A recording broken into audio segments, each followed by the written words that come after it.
حضرت سیدنا ابو بکر صدیق رضی اللہ تعالیٰ عنہ کا نام عبداللہ ہے۔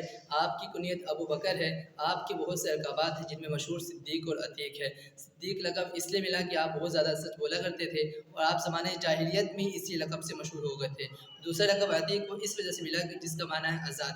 تو حضور صلی اللہ علیہ وسلم نے اس سے فرمایا انت عتیق من النار کہ ابو بکر تو آگ سے آزاد ہے، تب سے آپ کا لقب عتیق پڑ گیا۔ اور آپ رضی اللہ تعالیٰ عنہ عام الفیل کے تقریباً 2.5 سال کے بعد مکہ مکرمہ میں پیدا ہوئے۔ عام الفیل وہ سال کہ جس سال ابرہہ بادشاہ نے ہاتھیوں کی فوج لے کر خانہ کعبہ پر حملہ کیا، اس واقعے کے تقریباً 2.5 سال کے بعد آپ رضی اللہ تعالیٰ عنہ پیدا ہوئے۔ آپ رضی اللہ تعالیٰ عنہ کپڑوں کے تاجر تھے۔ آپ رضی اللہ تعالیٰ عنہ نے 2 سال 7 ماہ خلافت سنبھالی۔ حضرت سیدتنا عائشہ صدیقہ سے آپ کے حلیہ مبارکہ کے بارے میں پوچھا گیا تو آپ نے فرمایا کہ آپ کا رنگ سفید، جسم کمزور اور رخسار کم گوشت والے تھے۔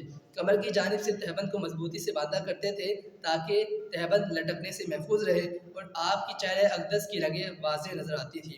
آپ رضی اللہ تعالیٰ عنہ کا انتقال 22 جمادی الاخری 13 سن ہجری پیر شریف کے دن ہوا۔